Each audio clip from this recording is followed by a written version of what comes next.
If you have your Bibles, turn to Malachi. It's the last book in the Old Testament. Malachi, the last book in the Old Testament.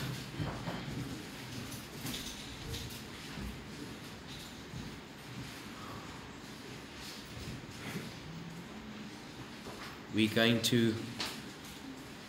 be reading from verses 1 down to 14, quite a lot of verses. I showed my wife this passage this afternoon, and I asked her to pray with me.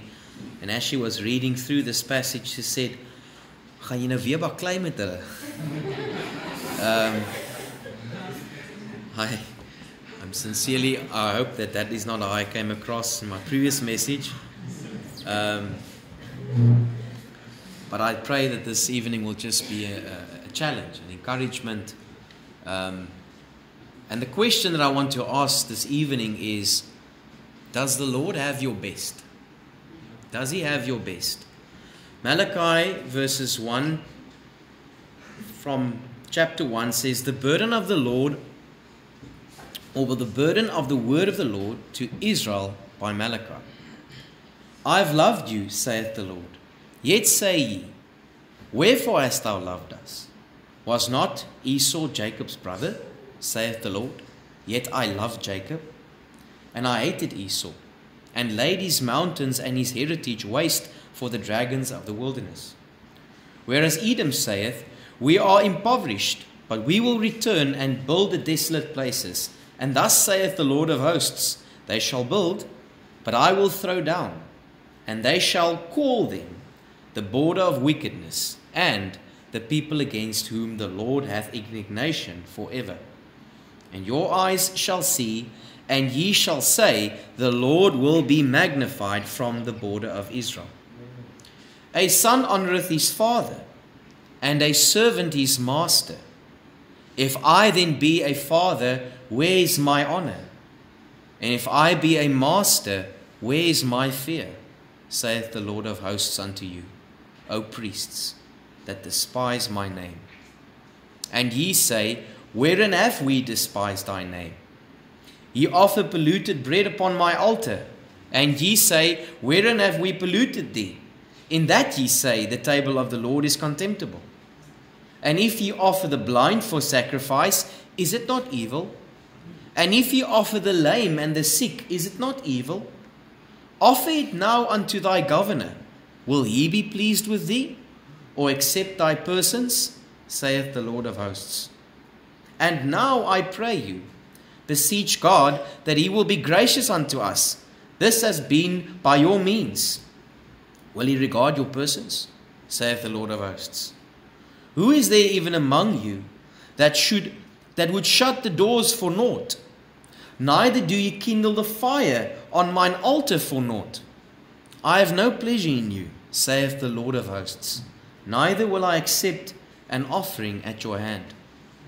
For from the rising of the sun, even unto the going down of the same, my name shall be great among the Gentiles. And in every place incense shall be offered unto my name, and a pure offering, for my name shall be great among the heathen, saith the Lord of hosts. But ye have profaned it, in that ye say, the table of the Lord is polluted, and the fruit thereof, even his meat, is contemptible. Ye said also, behold, what a weariness is it, and ye have snuffed at it, saith the Lord of hosts. And ye brought that which was torn and lame and sick. Thus ye brought an offering. Should I accept this at your hand, saith the Lord?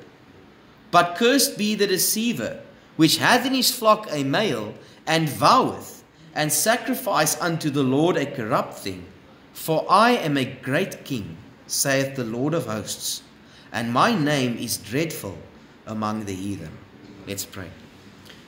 Heavenly Father, I pray this evening, Lord, please that you would meet with us, Lord. That your presence will be here this evening, Lord. That your Holy Spirit, Lord, would press upon hearts this evening, Lord.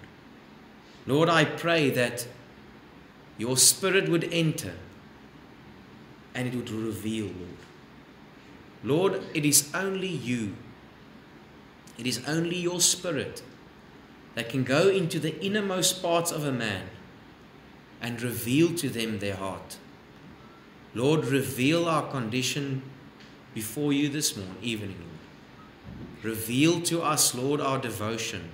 Reveal to us, Lord, what we truly love. Reveal to us, Lord, how we treat you, Lord. I pray, Lord, that you would speak to us, Lord, and through me. I pray this in Jesus' name. Amen. So as you begin there, you will see that the word says the burden of the word of the Lord to Israel by Malachi. And this is mentioned quite a few times in the Bible when there's a judgment, something weighty, heavy is going to be explained. It is a judgment that is going to be explained by God. And so the burden of the word of the Lord to Israel by Malachi. And there's different places, Zechariah, and there's different places where you will see that. This evening, though, in something that I will be doing differently in the message is I'm not going to cross-reference a lot. I had two options to prepare this message. It's either reading over it again and again and again and again and truly just saying what it says, or doing a different type of study, and that is an exegetical study where you take verses and you explain and and that's not what I'm going to do this evening. And there's a purpose for why I'm doing that this evening.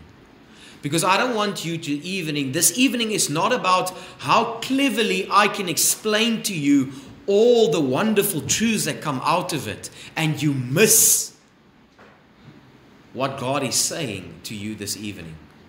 I don't want you to miss what God is saying to you this evening. So let me just go by verse and explain to you what it says. This is 400 years before we see Christ come. And this is almost a little window of what we see was beginning to happen until we see Christ come. 400 years of silence, but what will happen in those 400 years of silence? What will be the condition of the earth when Jesus Christ comes? And this passage gives you a little window of the direction it was going. Now, my wife said, "Gaan jy weer met hulle baklei?" And I had to say to myself, "Nee, Stefan, jy kan nie." Because this is about priests. The only person I can fight with this evening is myself. This passage is primarily to the priests, the pastors, those who lead and those who shepherd. But I do pray that you will realize that you are not exempt this evening. Even if you are not a pastor, even if you don't even lead a family, you must lead yourself. And so the Bible says in verses 2, "I have loved you, saith the Lord. Yet ye say, wherein hast thou loved us? Was not Esau Jacob's brother, saith the Lord? Yet I loved Jacob, and I hated Esau, and laid his mountains and his heritage waste for the dragons of the wilderness." So God starts off by saying, he declares his love. And he says to them, "Have I not loved you?" And then man has the audacity to turn around and say, Where have you loved us? And God says, is Esau not your brother? And have I not loved Jacob and hated Esau? And now when you look at hatred, you think that does God hate someone? His love towards the one is in such a way that it seems like hatred towards the other one. Just like the Bible says, if any man come after me and he hate not his mother and his father and even his own life, he cannot be my disciple. The Bible never calls us to hate our mothers and fathers. But your love towards Christ is in such a way that it seems like hatred towards the other person, right? And so God in his covenantal love showed his love to Jacob. And now you say, but why and how? And how does this work? And how is it that he chose Jacob and not Esau? And honestly, I can just come down to this. Stop arguing with God that knows everything. Amen. And so, God says that I have loved Jacob. You, my people, I have loved you. And I've laid waste the heritage of the Edomites and Esau. And by the way, if you see the life and the lifestyle of Israel, of the Edomites and the Esau, you will see that it is a nation, it is a people, and it is a man that has rejected God. And he says, whereas Edom saith, we are impoverished, but we will return and build the desolate places. Thus saith the Lord of hosts, they shall build, but I will throw down. And I love the way that God says this, because this is exactly what's happening to the Israelites. They are also now going to rebuild, right? Because they are now coming back from captivity. And they don't realize that just the mere fact that God is allowing them to rebuild is His grace. Because He does not allow Edom and Esau to rebuild.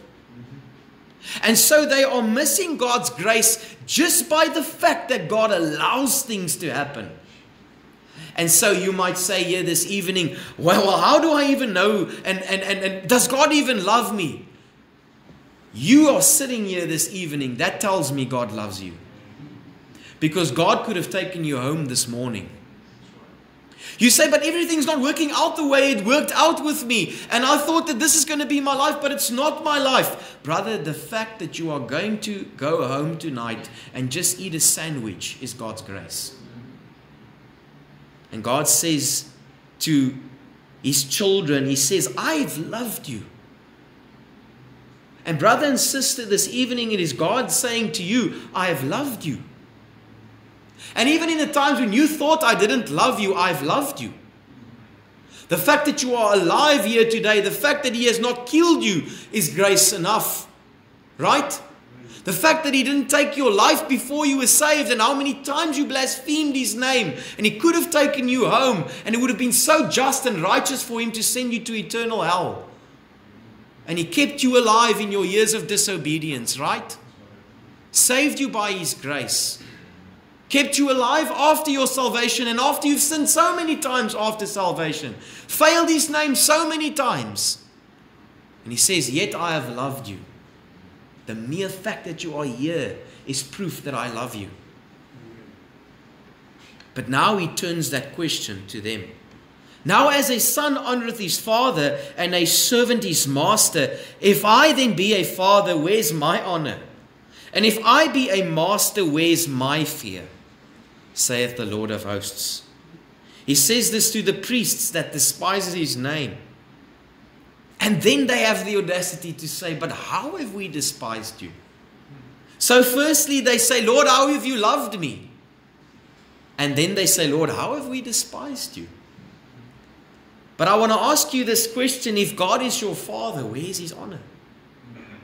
If God is your master, where is your fear? And as I mentioned this evening, I'm not going to give you fancy cross references. The scriptures must speak to you. Do you honor God as your father? Do you fear Him as a master?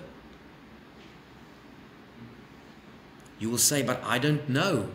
Maybe there is an element of sin in that question when you say, I don't even know. Where have I done that? Just like they do, right? Where have I done this? You know, I don't know. Maybe I have not honored God, or maybe I do not fear Him. And I don't really truly believe that most of you, if you're truly saved, are even going to think that way. Because if you are saved, you most likely, the default setting of a saved person is, even if I didn't sin, I probably sinned.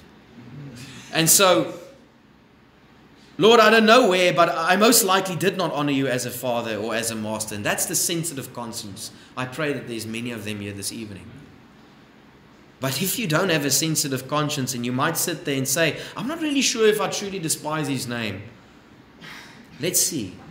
In verse 7 it says, Ye offer polluted bread upon my altar, and ye say, Wherein have we polluted thee? In that ye say, The table of the Lord is contemptible. So, by the fact that they offer that things that is polluted, and not ask the question, why, where have we polluted? That is saying, not with their words, that is proving that they are making the table of the Lord contemptible. It's of no value. It's not important to them. And then we will give an example in verses 8. And if ye offer the blind for sacrifice, is it not evil? And if ye offer the lame and sick, is it not evil? Offer now it to thy governor. Will he be pleased with thee, or accept thy persons? Saith the Lord of hosts. It was required of them to offer a lamb of the flock. It was a perfect lamb with no blemish. And they will come then with a blind or a lame or a sick animal. And so there's a form of godliness because they know that there's a requirement, but they know that they can't see themselves giving the best. So they will still give, but they give lame and sick and blind. Now, brother, it would have been so much easier if you had animals and you can see that this is a blind animal. But do you offer blind and lame offerings to the Lord? Is your life an offering of a lame offering? What does your life look like? What is your desires? How do you serve the Lord Jesus Christ? Is it with your best? Is it with the best of your time and the best of your efforts? Is what you have given, what the Lord has given you truly first and foremost needs to go back to the Lord? My best? Says there, and now I pray you, beseech God that he will be gracious unto us, this being by your means. Will he regard your person, saith the Lord? He's saying there, I pray you, go now and beseech the Lord and ask him to be gracious to you. Will he hear you? You mock at his name and you give him half of what he desires, and you give him half of your life and you give him half of your time and you give him the tip. I remember when I just got saved, this infuriated me. I grew up in a church where most people, and this is maybe my fault because I didn't do enough research. I made very generalizations, and that's also not right when you get saved. Go do a little bit more effort. But in my mind, I thought that, offering is when you just take some loose change. And then when the offering bag comes by, you throw in loose change.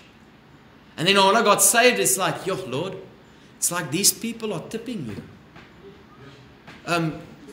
Here's a R5 for the car, God, and here's a R5 for God. There's no understanding of tithing or anything else. It's just quickly on our way to church. Het jy die klein geld vir die kerk? Ja, hier is 'n tip. And I just boiled in my heart and I sat there and I think, no, this isn't right. This isn't right. But that's what we do. And then the Bible says, call now to this God that you tip and ask him to be gracious. Is he going to regard you? Regard your person? Who is there even among you that would shut the doors for naught? Neither do ye kindle a fire on mine altar for naught. So the Bible is saying, and this was a little bit of a difficult one because I believe that this manuscript is the correct manuscript. So that word for naught is there. But in certain manuscripts it's not there. And that also changes the understanding. But I do agree with the other understanding, although I don't believe that is the primary understanding. So if this word for naught is inspired and must be there, then the Bible is saying that you won't even shut a door or put a fire on the altar for nothing. What is it saying? The priests were to a point where if you have to do anything, pay me first. I won't even shut a door or kindle a fire. And when you say that, it is quite a lot of effort because there's lots of doors and lots of fires that you have to make. So it's not just quickly make a fire or quickly close the door. It's effort. But the priests were at this point where it said, show me someone who will do it for nothing, that will just do it out of his love for his art. No, most of them will do it because there's some gain. And that's how Christianity is today. I will do things for the Lord, but surely I must gain out of it. Now, if this word for naught was not there, it was the understanding more of who will just close the doors. Because I would rather let the doors be closed than to have you worship me this way. And I agree with that. Because the Bible says that if you are lukewarm, he will spit you out. I'm telling you, I'm fearful. I hope and pray the Lord would never say this to Grace Baptist Church. Brothers and sisters, please just close the door and don't come tonight, because I am infuriated when you come.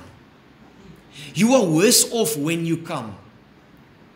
And why is that? I'd rather not sing unto the Lord than sing holy, holy, holy, and I live an unholy life. I would much rather not sit in the church than sit in the church and hear week after week, repent for the kingdom of heaven is at hand, and ignore it and walk away prideful. That is much more offensive to God. That's why those in church will receive the greater judgment. That's why those that will stand before God that heard truth and falsely saying words they never meant with their hearts, God will say to them, depart from me, I've never known you. And they will have eternal torment much greater than the person that sat in the street. Because you mocked at him when you sang. You mock at him when you sing hymns and you don't mean it. You mock at him when you sing hymns and you live an opposite life on a Monday and a Tuesday and a Wednesday. You mock at him when you use words that praise him now, and then on Monday and Tuesday it's bitter and slander and swearing.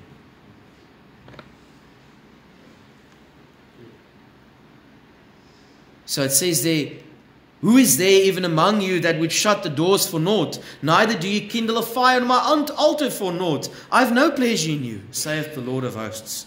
Neither will I accept an offering at your hand. And when the Bible says no, it's not a portion. The Bible says, I have no pleasure. So you are truly, it is so unwise to serve the Lord this way, because you are going to give him half of your money and half of your effort, and he says, I have no pleasure in it. You might as well kept half of your time and enjoy this life and then burn in hell forever. Because now you weary yourself to come to church, and you weary yourself to give tithes, and you weary yourself to give half of your life to the Lord, because surely I can't do it, not do it. Surely I must go to church, and surely I must attend, and surely I must give, and surely I must do missions, and surely I must witness. And so you use that time, and you lose that time that you could have just enjoyed yourself, and because you're going to go to hell. Because the person that does things half for the Lord is not that doing things half for the Lord will send you to hell. Doing things half consistently for the Lord is just a reflection of your heart. Because why, if the Lord Jesus Christ saved you, is there never ever a desire to give your all to the Lord? Now please understand me, you know me. That is not a works-based statement.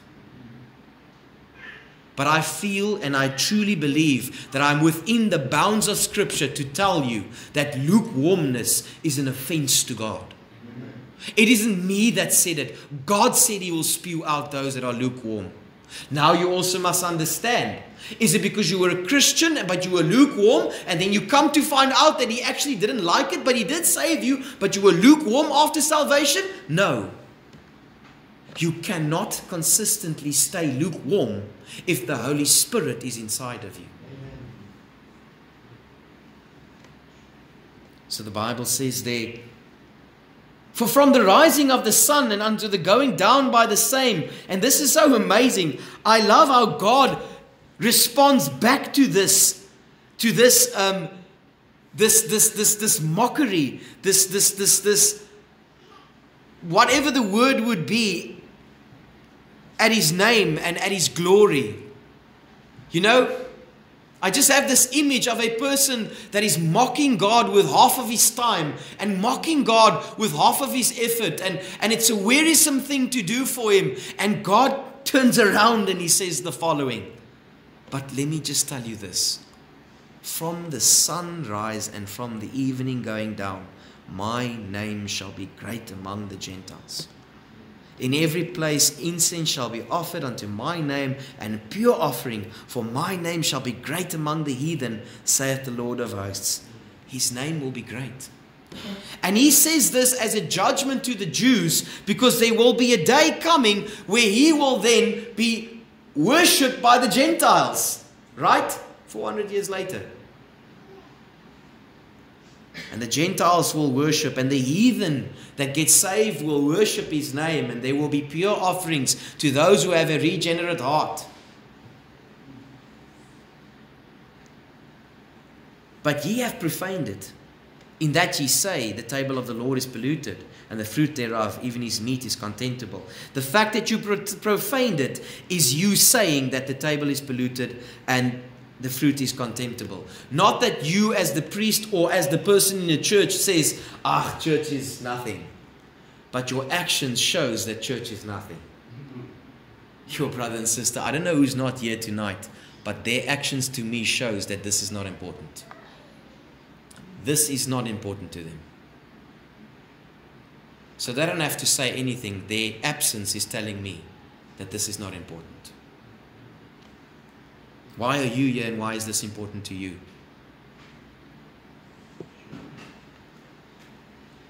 He said also, behold, what weariness is it, and ye have snuffed at it, saith the Lord of hosts. And ye have brought that which is torn and lame and sick, and thus ye have brought an offering. Should I accept this at your hand, saith the Lord? So now the question is again, did the priest say, what weariness is this? Did the people that bring their offering say, what weariness is this? I don't know. I think it's a double-edged sword. There may have been people that just says, do I have to go to church now again 2 times in one day? That's legalistic, shouldn't I? Can't I just go once? Right? And by the way, I want to tell you that there is a matter of illegalism in it. If you think you must come to church 2 times, you're legalistic. You have completely missed it. You must want to come to church 2 times. And if we have 3, there's a desire in you to come 3 times. It's not legalistic. Don't think that I'm under a rock somewhere and says, well, I've always done church 2 times a week, so if somebody doesn't come 2 times on a Sunday, then bless God, they're not saved. No. Why don't you want to be with the people of God again? Because it may be that you have to be with the people of God again. He said also, behold, what weariness is it? Did you say it with your words? I don't know, but your actions showed it. Saith the Lord of hosts, and you brought that which is torn and lame and sick. Thus ye have brought an offering. Should I accept this at your hand? Saith the Lord. But cursed be the deceiver, which has a flock, a male, and voweth and sacrifice unto the Lord a corrupt thing. So the Bible says, cursed be the deceiver. And who is he calling the deceiver? The one that has a flock in his male, a male in his flock, but then he gives that which is corrupt. Let's bring it to today. You can tithe, but you don't tithe. You deceiver. You have enough to give to missions, but you don't. You deceiver. Cursed is you, deceiver. You have time to come to church, but you don't, deceiver. You have time to witness, but you don't, deceiver. You have love, and you have time, and you have an extra bed, and you have means, and you have been given health, and you have been given wealth, and you have been given oxygen in your lungs, but you spend it on sin, you're deceiver. And please understand, I've got my wife here as a witness. 10 fingers pointing back at me. I cried this afternoon, just so you know. And I don't want you to think like, why does he say that? Does he want to get pleasure out of that? No, I think I have to say that because just now you'll think, oh, ek baklei alweer. Right? Ek baklei met myself, yeah. And that's why I come to the pulpit, right? I face these same battles, but I am not going to be able to excuse myself and move away from this and say, well, you know what? God is speaking about someone else there. Surely it's not me. And brother and sister, how deceived are you if you think that God is not pointing a finger right at you and saying, you can give to the Lord, but you are not. Cursed is you, deceiver. You are able to serve me and give me your all, but you don't, deceiver. You can deceive the people in the church, but you cannot deceive me.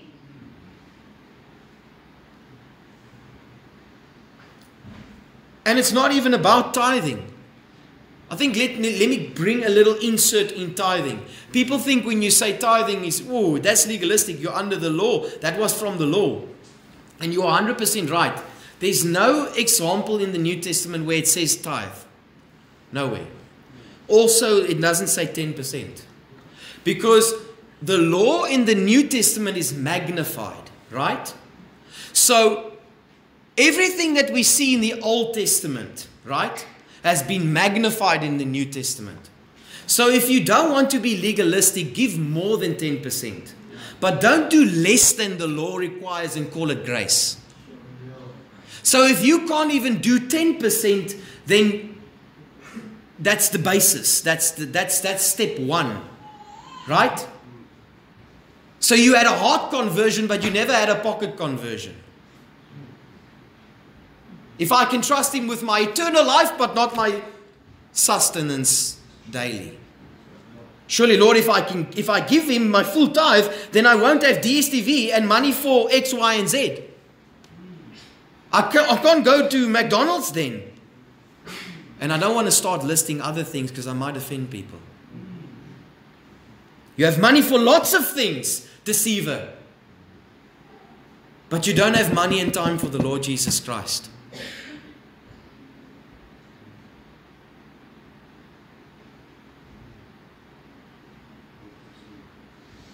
But then God says this, I am a great king,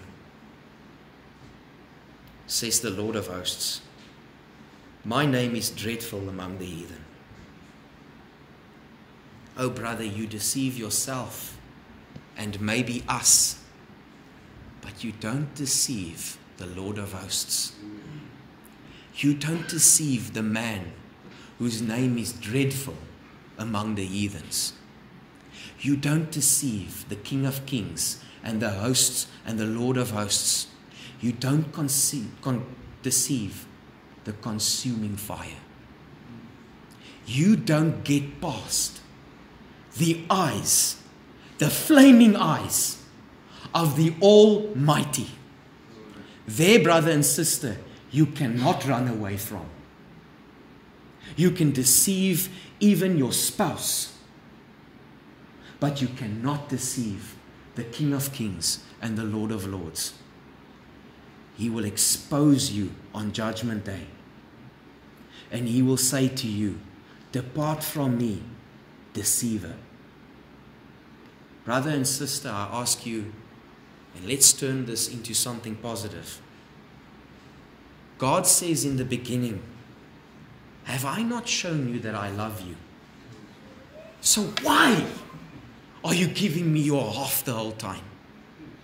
Why is it such an effort to serve me? Why must you be dragged to church?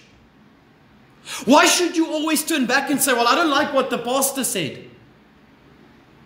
Why is it such an effort to give to Him and give to the Lord and be faithful to the Lord and give what belongs to Him?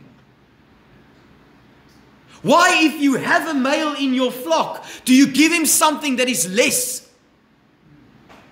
Why is it that he always gets second best? Why is it that our interests and our important things is always met first before we think about the Lord Jesus Christ? As David said, shall I sit and dwell in this palace, and my Lord's house is in ruins? Now, this is definitely not something that I want you to feel guilty on. This is not a guilt trip or anything. But on a scale from 1 to 10, how often do you think about your own house renovations, and how often do you think about the church renovations? How many of you have seen as you walk into the church that our sign is torn halfway? No, that's the pastor's responsibility. It is, but I wonder how long will it be? Will someone say, you know what, there's a torn sign there, can I help fix that? I don't know, because maybe that's not important. Because this is just second best. Jesus is second best. He gets half of my time, half of my efforts, half of my devotion, and if I can maybe make it, I give him 7.5% of my salary. But listen to this. It says that go give this to the governor. You always pay your taxes. You never miss your taxes because you're scared you'll lose your job. But oh, you will miss your tithe and you will do whatever you want with that. Oh, brother and sister. Are you more afraid of SARS than the living God? Do you fear what man will do more than God? Are you scared to not be at a service because you say, well, what will people think if I don't come to the service? Or is it because you have a love for the eternal God of the universe? Brothers and sisters, 10 fingers pointing back at me, but here's my prayer this evening. Does God have your best? Or are you deceiving him? Does God truly have your best? Or are you sitting in this service with a smile, but in your heart you are mocking at him? Let's pray. Heavenly Father, we love you, Lord, and we thank you for this evening. And Lord, I pray, please, Lord, be gracious and merciful to us. Lord, what you have revealed in our hearts, Lord, I pray that we would find forgiveness this evening. Lord, no sin is too great for you. And Lord, we can find restoration and forgiveness. Lord, even now, even tonight, if we confess our sins, you are faithful and just to forgive us. Lord, I pray that we would put you high and lifted up, Lord. Help us to realize, Lord, that you are our Father, our Master. Lord, let us give you the honor that a father receives and deserves. Lord, let us give you the reverence and the fear that a master deserves, Lord. You are our master, you are our king, you are the Lord of lords and the hosts, Lord. You are the King of kings, Lord. Let us treat you as such, Lord. I pray this in Jesus' name. Amen. I want to turn to hymn number 404 this evening. And while we turn to hymn number 404, I will pray that you would deal with the Lord this evening. If there is something on your heart, even in your seat, you can pray and speak to the Lord. But we will sing hymn number 404, Have I Done My Best for Jesus?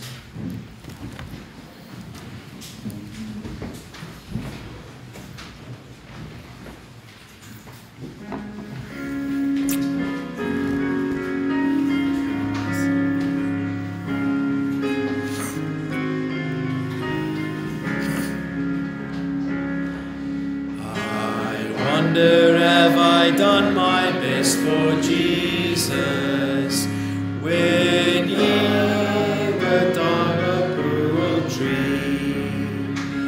To think of his great sacrifice at Calvary, I know my Lord expects the best from me. How many are the lost that I have lifted?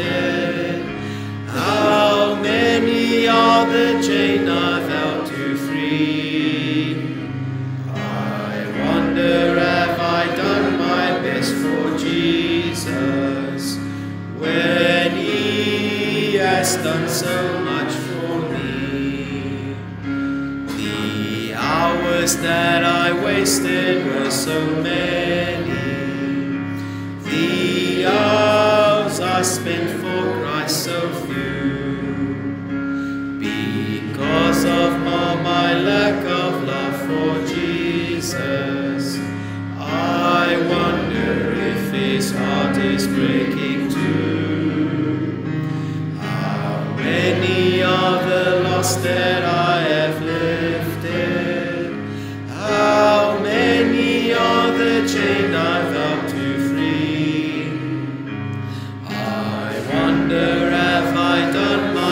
thirst for Jesus.